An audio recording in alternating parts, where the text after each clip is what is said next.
இன்றைக்கி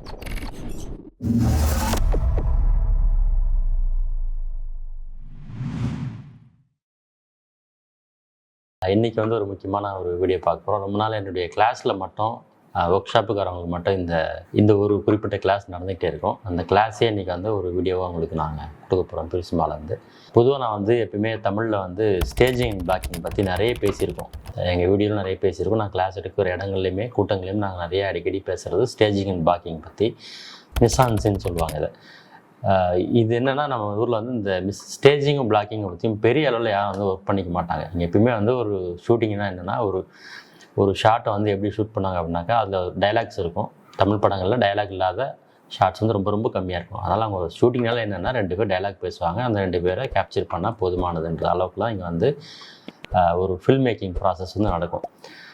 dialectic scene, அதாவது ஒரு கான்வர்சேஷன் சீனில் எப்பயுமே வந்து உலகம் முழுக்கவே வந்து ஆரம்பத்துலேருந்து ஒரு மாஸ்டர் ஷாட் இருக்கும், இல்லாத எஸ்டாப்ளிஷ்மெண்ட் ஷாட் இருக்கும், இல்லை ஓடி ஷாட் இருக்கும், இல்லைனா வந்து லெஃப்ட் ரைட்டில் வச்சு முடிச்சிருவாங்க. பட் எப்பயுமே நான் வந்து என்னுடைய ஸ்டூடெண்ட்ஸ்க்கு சொல்கிறது, இங்கே ஒர்க் ஷாப்புக்கு எல்லாருக்குமே நான் அடிக்கடி இன்சிஸ்ட் பண்ணுறது என்ன அப்படின்னா, பெரும்பாலும் வந்து நீங்கள் யார் ரெகுலராக இந்த மாதிரி ஒரு ஷாட்டை வந்து ஃபிக்ஸ் பண்ணி வச்சுருக்காங்களோ, ஜென்ரலைஸ் பண்ணி வைக்கப்பட்ட ஷார்ட்ஸ்லாம் இருக்குது. இந்த மாதிரி ஷார்ட்ஸ்லாம் வந்து பிரேக் பண்ணிவிட்டு இப்போ காலை காட்டக்கூடாதுன்னு சொல்லுவாங்க. பெரும்பாலும் மிஷ்கின் படங்கள் வந்து கால் காட்டி ஷார்ட் வைக்கும்போது அதுக்கு வந்து நிறைய கிண்டலும் கேள்வியுமா இருக்கும். அதெல்லாம் ஒரு மீனிங் இருக்குது. நம்ம ஒரு சீன் எடுக்கிறோம், ஒரு ஷார்ட்டை வந்து கன்சியூம் பண்ணுறோம் அப்படின்னா அதுக்கு வந்து இது வரைக்கும் வைக்காத வேறு ஒரு விதமான ஷார்ட்டை வந்து நம்ம வந்து கன்சியூம் பண்ணணும். அதுக்கு ஒரு அர்த்தமும் இருக்கணும், மீனிங்காக இருக்கணும், மீனிங்லெஸ்ஸாக இருக்கக்கூடாது. இப்போ இந்த மாதிரி விசாரணைக்காகலாம் நிறைய ஷார்ட்ஸ்லாம், நிறைய சீன் வந்து தமிழில் நிறைய படங்களில் வருது. விசாரணை 2 பேர் உட்காந்துருப்பாங்க, விசாரணை நடத்துகிற சீன் வரும். அது என்னென்னா, ஒரு 180 டிகிரியில் வந்து கேமராவை சுற்ற விட்டு ஒரு ஷார்ட்ஸ் எடுக்கிற அந்த போக்கு வந்து இருக்குது. அதுக்கு என்ன அர்த்தம் அப்படின்னா, ஒரு அர்த்தமும் இல்லை அதுக்கு. பட் அந்த மாதிரி 180 வைக்கும்போது, இல்லை 360 டிகிரி கேமரா சுற்றி வரும்போதோ, இந்த மாதிரி ஆங்கிள்ஸ் மாறும்போது, கேமராவோட மூவ்மெண்ட் மாறும்போது, கேமரா மூவ்மெண்ட் இருக்கும்போது அதுக்கு ஒரு மீனிங் இருக்கும். ஏன் இதை வச்சுருக்கேன் அப்படின்னு கேட்டால், டைரக்டருக்கோ இல்லை கேமராமேனுக்கோ அல்லது பார்க்குற ஆடியன்ஸ்க்கோ அதுக்கான அர்த்தம் தெரியணும். அப்படி தெரியல அப்படின்னா அது வந்து சும்மா ஒரு ஃபில்ம் மேக்கிங் தெரியாமல் ஏதோ ஒரு மூவ்மெண்ட் இருக்கணும், இல்லைனா ஆடியன்ஸுக்கு போர் அடிக்கின்றதுக்காக வைக்கிற ஷார்ட்ஸாக இருக்கும். அடிக்கடி நான் சொல்கிற ஒரு ஷார்ட் என்னென்னா, நிறைய படங்களில் பேசிகிட்டே இருப்பாங்க ஒரு ஹீரோயினும். கேமரா வந்து ஒரு ட்ராலி ஷாட்டில் லெஃப்ட்லேருந்து மூவ் ஆகும், அப்புறம் ரைட்லேருந்து மூவ் ஆகும். இப்படி மூவ் ஆகிட்டே இருக்கும் தவிர்த்து அதுக்கு என்ன மீனிங் ஆகுனா ஒரு மீனிங் இல்லை. சும்மா வச்சு அவங்களுக்கு வந்து கேமரா ஸ்டாட்டிக்காக வைக்கிறத விட ஒரு மூவ்மெண்ட்டில் வச்சு ஆடியன்ஸ் கொஞ்சம் எங்கேஜாக இருப்பாங்கன்றதால அப்படி வைக்கிறாங்க தவிர்த்து அதுக்கு மீனிங் எதுவுமே இல்லை. பட் ஆனால் ஒரு மீனிங், பர்பஸ்ஃபுல்லாக ஒரு ஷாட் வைக்கணும். அந்த பர்பஸ்ஃபுல்லாக ஒரு ஷாட் இல்லை அப்படின்னா உங்கள் படம் வந்து பாதி நேரம் தொய்வாடியும், எங்கேஜிங்காக இருக்காது. ஸோ அதுக்கு ஒரு முக்கியமான ஒரு படத்துலேருந்து ஒரு சீனை வந்து நான் உங்களுக்கு உதாரணமாக சொல்ல போகிறேன். தமிழில் இந்த ஸ்டேஜிங் அண்ட் பிளாக்கிங் பற்றி சொல்லிக் கொடுக்கணும் அப்படின்னா அதுக்கு வந்து நம்ம பெரும்பாலான படங்கள் எடுக்க முடியாது. நான் சொன்ன மாதிரி எல்லாமே வந்து ஒரு நார்மலைஸ் பண்ணப்பட்ட ரெகுலரான ஷார்ட்ஸாக மட்டும்தான் இருக்குது. நான் இப்போ இல்லை, ஆரம்பத்தில் எம்ஜிஆர் சிவாஜி காலத்துலேருந்து இன்றைக்கி இருக்கக்கூடிய இளம் நடிகர்கள் வரைக்கும் எல்லாருக்குமே ஷார்ட்ஸ் வந்து அப்படி தான் வைப்பாங்க. வேறு எதுவுமே சிந்திக்க மாட்டாங்க. அதை மீறி தமிழில் வந்து இந்த ஸ்டேஜிங் பிளாக்கிங் பற்றி கிளாஸ் எடுக்கணும், தமிழில் ஏதாவது படங்கள் போட்டு காட்டணும் அப்படின்னா அதுக்கு ஒரு டைரக்டர் இருக்கார். அவர் பேர் வந்து மிஷ்கின் படங்களை வச்சு தான் இங்கே வந்து ஸ்டேஜிங் அண்ட் பிளாக்கிங் வந்து நம்ம வந்து பிரித்து பேச முடியும். அவர் வந்து அதில் கொஞ்சம் கை தேர்ந்த ஒரு இயக்குனர். அவருடைய ஒரு முக்கியமான படம் வந்து யுத்தம் செய். அந்த படத்தில் வந்து சேரனுடைய அறிமுக காட்சி. அவரை வந்து நரேன் வந்து அவரை வந்து உள்ளே கூப்பிட்டு ஒரு கேஸ் வந்து கொடுப்பார். அந்த படத்தோடைய முக்கியமான டர்னிங் பாயிண்ட் ஆகினா அந்த கேஸை கொடுப்பார். அந்த கேஸ் ஃபைல் வந்து அவர்கிட்ட கொடுக்கறதுக்கு அவர் உள்ளே கூப்பிட்டா இந்த மாதிரியான ஒரு ரூம் தான். நான் எல்லாருமே அடிக்கடி சொல்லுவேன், ஒரு ரூம்குள்ளே நம்மளால் என்ன பண்ணிட முடியும். பெரும்பாலும் ஒரு சின்ன ரூம் இருக்குது, அந்த ரூம்குள்ளே 2 கான்வர்சேஷன் ஸ்டார்ட் நடக்குது, இன்டர்வியூ நடக்குது, இல்லை ஏதோ ஒரு கான்வர்சேஷன் நடக்குது, ஏதோ ஒரு இன்ட்ராக்ஷன் நடக்குது அப்படின்னாக்கா அதுக்கு எப்பயுமே நான் சொன்ன மாதிரி எனக்கு ஒரு ரோட்டி சேர்ப்பாங்க, எனக்கு ஆப்போசிட்டில் இருக்கும்போது ரோட்டி சேர்ப்பாங்க, அல்லது ஒரு மாஸ்டர் ஷாட் வச்சு முடிச்சிடுவாங்க. இல்லைன்னா இப்போ வந்து ஒரு டாப் ஆங்கிளில் ஒரு ஷாட் வச்சு அந்த லொக்கேஷனை எக்ஸ்பேண்ட் பண்ணுறதுக்காக வச்சு முடிச்சிருவாங்க. பட் மிஷ்கின் வந்து அந்த மாதிரி இல்லை, கொஞ்சம் க்ரியேட்டிவாக யோசிக்கிறாங்க. நீங்கள் கோடியாக பணம் செலவு பண்ணி எடுக்கிற பல படங்களில் வந்து இந்த மாதிரி ஒரு க்ரியேட்டிவான ஷார்ட்ஸ் கூட நம்ம கிட்ட பார்க்க கிடைக்காது. பட் இந்த மாதிரி வந்து க்ரியேட்டிவிட்டி அப்படிங்கிறது கோடிகளோட சம்மந்தப்பட்டதில் அது வந்து நம்மளுடைய புரிதலோட சம்மந்தப்பட்டது, அது ஒரு நாலேஜ் அது. ஸோ மிஷ்கினோட அந்த படத்தில் வந்து யுத்தம் செயல் வந்து ஒரு ரூம்குள்ளே நடக்கிறதான், சேரனுக்கும் நரேனுக்குமான ஒரு கான்வர்சேஷன் தான். அந்த டயலாகும் கூட ரொம்ப ஆப்டாக, ரொம்ப நறுக்குன்னு தான் பேசுவாங்க. அதாவது தொடர்பே இல்லாத, ஆனால் அது ஆடியன்ஸ் தான் தொடர்புபடுத்திக்கணும், கன்ஜெக்ஷன் வேர்ட்ஸ்லாம் இருக்காது. ஸ்டேஜிங் அப்படிங்கிறது ஒரு ஃப்ரேம்குள்ளே நீங்கள் பார்க்கக்கூடிய எல்லா விஷயமும் சேர்ந்து தான் ஸ்டேஜிங் அண்ட் பிளாக்கிங் சொல்லுவோம். அதில் முக்கியமாக வந்து எந்த ப்ராப்பர்ட்டி எங்கே பிளேஸ் பண்ணணும், ஆக்டர் எப்படி பிளேஸ் பண்ணணும், ஆக்டருக்கு என்ன மாதிரி ஷாட் வைக்கிறோம், ஆக்டர் என்ன மாதிரி லைட் உள்வாங்குறாரு, அவங்களுக்கு என்ன லைட் செட் பண்ணுற மாதிரி எல்லாமே மிக்ஸ் ஆனதான் ஸ்டேஜிங் அப்படின்னு நம்ம சொல்லுவோம். இந்த ஸ்டேஜிங் பற்றின நாலேஜ் இருந்துச்சு அப்படின்னா உங்கள் படம் வந்து பார்க்குறதுக்கு ரொம்ப பியூட்டிஃபுல்லாகவும் ரொம்ப எங்கேஜிங்காகவும் இருக்கும். அதுக்கு ஒரு முக்கியமான உதாரணம் தான் இந்த சீன். நரேனுக்கும் சேரனுக்குமான அந்த உரையாடல் நடக்கிற அந்த இடம் வந்து ஒரு சின்ன ஆஃபீஸ். இப்போ என்னுடைய இந்த ஆஃபீஸ் கூட கொஞ்சம் பெரிய ஆஃபீஸ், ஆனால் அந்த கமிஷனோட ஆஃபீஸுங்கிறது ரொம்ப ரொம்ப குட்டியான ஒரு ஆஃபீஸ். 2 பேர் நிற்பாங்க, அது கூட அந்த அந்த இடமே க்ளோஸ் ஆயிடும். அந்த டோர் க்ளோஸ் பண்ணால் அவ்வளோதான் இருக்கும் ஸ்பேஸ். அந்த இடத்துக்குள்ளே என்ன ஒரு பெரிய கிரியேட்டிவாக ஒரு ஷாட்டை கம்போஸ் பண்ணிடுவோம். அப்புறம் இந்த ஷாட்டில் வந்து அவர் வந்து ஓடிஎஸ்ன்னு சொல்லி ரெகுலரைஸ் பண்ணப்பட்ட ஒரு ஷாட்டை வந்து அவர் யூஸ் பண்ணியே இருக்க மாட்டார். ஆனால் வேறு விதமாக ஒரு ஷாட் யூஸ் பண்ணுறாரு. அதை வந்து பார்க்கறதுக்கு ரொம்ப கம்பேக்டாக இருக்குது. அதேமாதிரி ஒரு டெம்ப் கிரியேட் பண்ணுது. எப்பயுமே ஒரு பரபரப்பாக அந்த சீனையே வந்து ஒரு மூடு கிரியேட் பண்ணி அந்த படத்தோட மொத்த மூடியும் கன்வே பண்ணுற மாதிரியான ஒரு ஷார்ட் கம்போசிஷனாக அது இருக்குது. அது எப்படி அவர் பாசிபிள் ஆகினார் அப்படின்னா, இப்போ இங்கே இந்த இடத்துல வந்து எனக்கு வந்து ரைட் சைடில் சிஸ்டம் இருக்குது. பொதுவாகவே எல்லா மனிதர்களுக்குமே வந்து அவங்க ஆஃபீஸ் போகிறாங்க, வீட்டில் போகிறாங்க, எங்கே போனாலுமே வந்து ஒர்க் பண்ணுறது இப்படி தான் ஈஸியாக ஒர்க் பண்ணணும். நான் இப்படி தான் ஒர்க் பண்ணி திரும்பி என்னுடைய சிஸ்டத்தில் வந்து நான் ஒர்க் பண்ணுவேன். அதெல்லாம் எல்லாமே நமக்கு ரைட் சைடில் தான் இருக்கும்.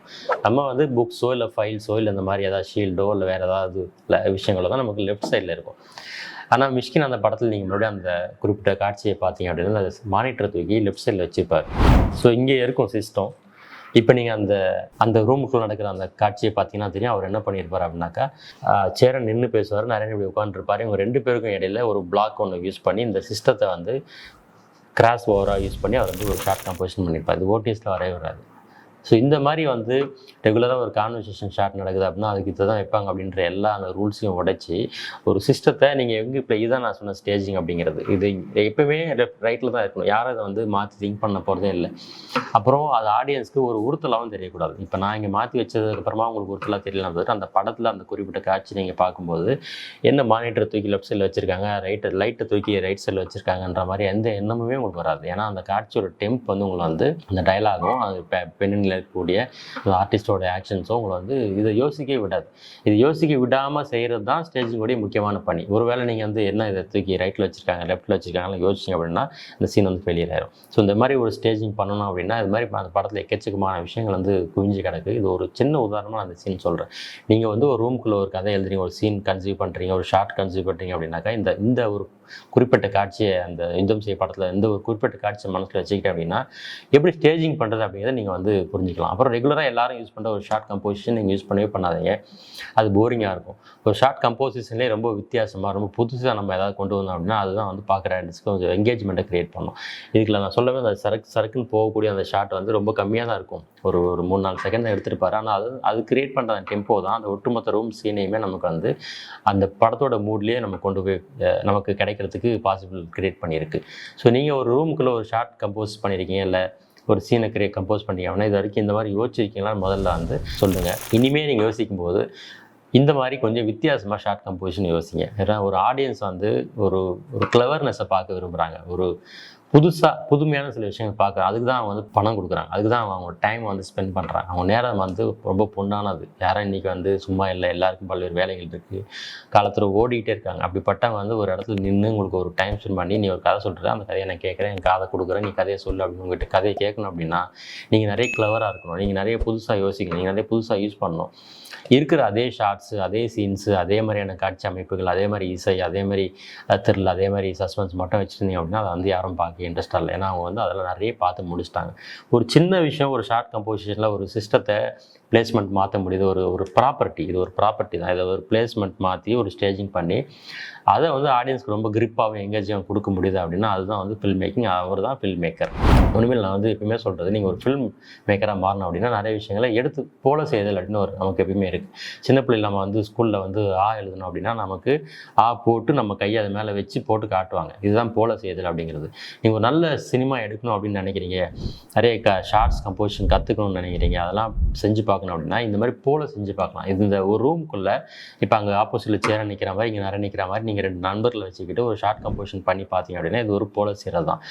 இதை செய்கிறது மூலமாக உங்களுக்கு வந்து இந்த சினிமாவை இன்னும் நெருக்கமாக நீங்கள் கற்றுக்க முடியும். இந்த மாதிரி வந்து ரிப்பீட் பண்ணுறீங்க, ஒரு காட்சியை எடுத்துக்கிட்டு அந்த காட்சியை மறு உருவாக்கம் செய்கிறீங்க. இதுக்கு எந்த விதமான செலவுமே இல்லை. ஒரு செல்ஃபோன் இருந்தாலுமே போதுமானது. இதை எப்படி அவங்க செஞ்சு பாசிபிள் ஆக்கினாங்க, இந்த டெம்ப் எப்படி கிரியேட் ஆனிச்சு அப்படின்றது மட்டும்தான் நம்ம வந்து செக் பண்ண போகிறோம். அதனால் நீங்கள் உங்கள் வீட்டில் இல்லை ஆஃபீஸில் ஏதோ ஒரு இடத்துல இந்த மாதிரி ஒரு டேபிளோ ஒரு சிஸ்டமோ ஏதோ இந்த மாதிரி ஒரு பொருளும் மட்டும் இருந்தாலுமே போதுமானது. நீங்கள் இந்த மாதிரி ஒரு ஷார்ட்டை ஒரு சீனே நீங்கள் கம்போஸ் பண்ணி முடிக்கலாம். அதுவும் அந்த சீனுக்கு ஒரு சஸ்பென்ஷன் மூடு கொடுத்து ஒரு த்ரில் மூடு கொடுத்து நீங்கள் வந்து அந்த சீனை வந்து கம்போஸ் பண்ணலாம். ஸோ அதுக்கு என்ன பண்ணால் இந்த மாதிரி போல செஞ்சு பார்க்கணும். ஏற்கனவே இருக்கிற படங்களில் பெஸ்ட் சீன்ஸ் எடுத்துக்கிட்டு நம்ம வந்து அதை வந்து திரும்ப உருவாக்கம் செஞ்சு பார்க்கும்போது நமக்கு அந்த ஃபில்ம் மேக்கிங் அப்படி ரொம்ப ரொம்ப ஈஸியாக போயிடும். இன்றைய தேதியில் வந்து ஃபில்ம் மேக்கிங் அப்படிங்கிறது ஒரு பெரிய டப்பா சைஸில் ஒரு கேமரா வச்சுக்கிட்டு இதெல்லாம் வந்து ஆதி காலத்தில் இருந்தது. ஒரு ஹிச்காக் காலத்தில் ஒரு பெரிய கேமரா இருந்துச்சு, நாங்கள் எடுத்தோம்னு சொன்னால் பரவாயில்ல. இன்றைக்கெல்லாம் வந்து ஒரு பட்டன் சைஸில் வந்து கேமரா வந்துடுச்சு. அதெல்லாம் வச்சு நம்மளால் ஒரு பிரமாதமான விஷுவல் கொடுக்க முடியுது, கிளாரிட்டியான விஷுவல் கொடுக்க முடியுது. அப்படி இருக்கும்போது நம்ம கேமராலலாம் பெருசாக ஃபோக்கஸ் பண்ணாமல் இந்த மாதிரி ஸ்டேஜிங்லையும் ஷார்ட் கம்போசிஷனில் ஒழுங்காக ஃபோக்கஸ் பண்ணோம் அப்படின்னா நமக்கு வந்து கேமராவுடைய சைஸ் ஒரு பெரிய மேட்டர் இல்லை, அறிவோட சைஸ் தான் ஒரு மேட்டர். ஸோ உங்களுடைய நாலேஜை அதிகமாக இம்ப்ரூவ் பண்ணிக்கிட்டு இந்த மாதிரி ஷார்ட் கம்போசிஷனில் ரொம்ப தேர்ந்த படங்களெல்லாம் எடுத்து பாருங்கள். இந்த படம் நீங்கள் முழுக்க பார்க்கலாம். இந்த மாதிரி நிறைய படங்கள் இருக்குது. இதை நான் அடிக்கடி நிறைய வீடியோ இனிமேல் போட போகிறோம். ஷார்ட் கம்போசிஷன் பற்றி மற்ற படங்கள் நீங்கள் நிறைய பார்க்கலாம். என்னென்ன படங்கள்லாம் அந்த ஷார்ட் கம்போசிஷன் பார்க்கலாம், நீங்கள் எப்படி அதை ஒரு சீன் எடுத்து பார்க்கலாம், ஒரு ஷார்ட்டை கம்போஸ் பண்ணி பார்க்கலாம். திரும்ப ரிப்பீட் பண்ண சொன்னோம் இல்லையா, சில குறிப்பிட்ட காட்சிகள் நீங்கள் வந்து உருவாக்கம் செஞ்சு பாருங்கள். அந்த மாதிரி காட்சியெல்லாம் நாங்கள் தொடர்ந்து இந்த மாதிரி ஒரு வீடியோ நான் பேசுகிறோம், நீங்கள் வந்து செஞ்சு பாருங்கள்.